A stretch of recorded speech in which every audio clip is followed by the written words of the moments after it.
What is bipolar wanderlust? According to Daily Hampshire Gazette, bipolar wanderlust is a result of an incurable neurobiological brain disorder that triggers a myriad of chronic cognitive and functional impairments. Wanderlust is attributed to the wanderlust gene, which recent studies have shown affects 20% of the population. Bipolar Wanderlust by Bob Nagle. Read by Chris Nagle. Wanderlust. Wasn't that a movie? Once again, that is the frequent condescending put-down when I'm trying to explain bipolar wanderlust, exemplifying their discordance by equivocating unconcern expressed with suspicion and ambivalence. I compromise and defer to being circumspect as to whom I discuss it with. It is perfectly clear that bipolar is perceived as a non-existent condition. The flippant utterance that everybody's a little bipolar sometimes is indicative of the prevailing ableism everywhere. Wanderlust was a movie. However, Bipolar Wanderlust is most certainly not a film. It is real life for people living with bipolar disorder.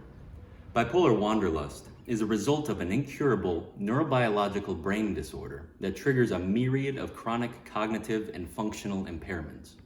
Wanderlust is attributed to the wanderlust gene, which recent studies have shown affects 20% of the population. Their philosophy is life is a journey, not a place. Bipolar wanderlust may result in a desultory, peripatetic life that is compromised of unrestrainable impatience and impassiveness, conjoined with an insensibility, overpowering vulnerability, and guilt over abrogating responsibility. Bipolar disorder affects 1% of the American population. Since the two wanderlusts are genetically identical and match the periodicity and restiveness as an analogous pair, let's suppose we link them together and adapt them to a movie. The film Castaway springs to mind. The film depicts a sole passenger on an air cargo flight with a two-man crew. During the flight, in the midst of a fierce storm, they crashed into the sea.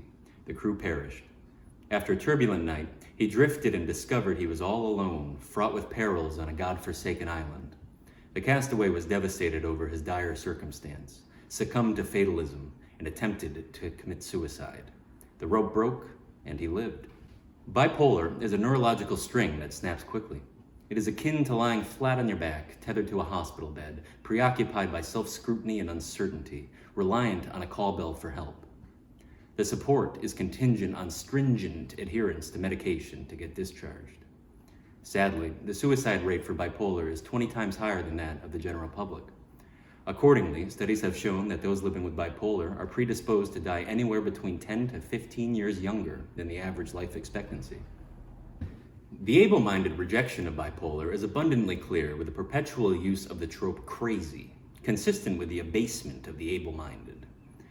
When the invective crazy is aimed at an individual with mental dysfunction, it has a negative connotation and is emotionally burdensome.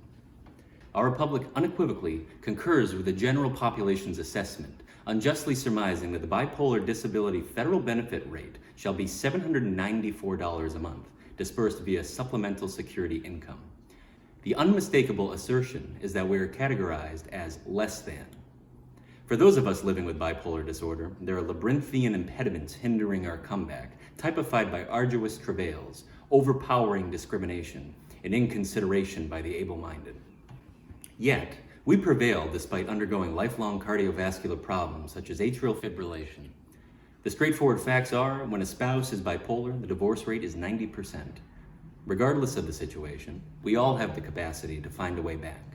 Although we cope with formidable obstacles daily, we admirably press on with stalwart determination.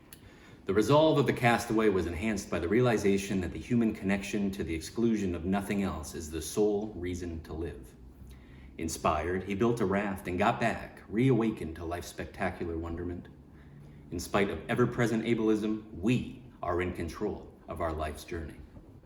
We are more than. I came back after 60 years of lugubriousness. I experienced a pivotal incident that affirmed my anashinosa. From that point on, the words of Buddha have been a guiding light. The purpose of life is to find your purpose. My sole purpose is to edify the public on bipolar disorder and the devastation that it causes. The able-minded deem us all less than, but they don't know who we are. Crazy is not who we are. We empower that word to defeat the omnipresent ableism in modern society. That is our way back to the community, our raft back to civilization. I propose a purpose. Besmirch narrow-mindedness and cynicism and increase awareness, thoughtfulness, and basic humanity towards those with bipolar disorder. We all do matter, and we can accomplish anything we desire with courageousness, resourcefulness, and self-dependence. We can all come back. There is no rainbow until the rain. Not all that wander are lost. J.R.R. Tolkien.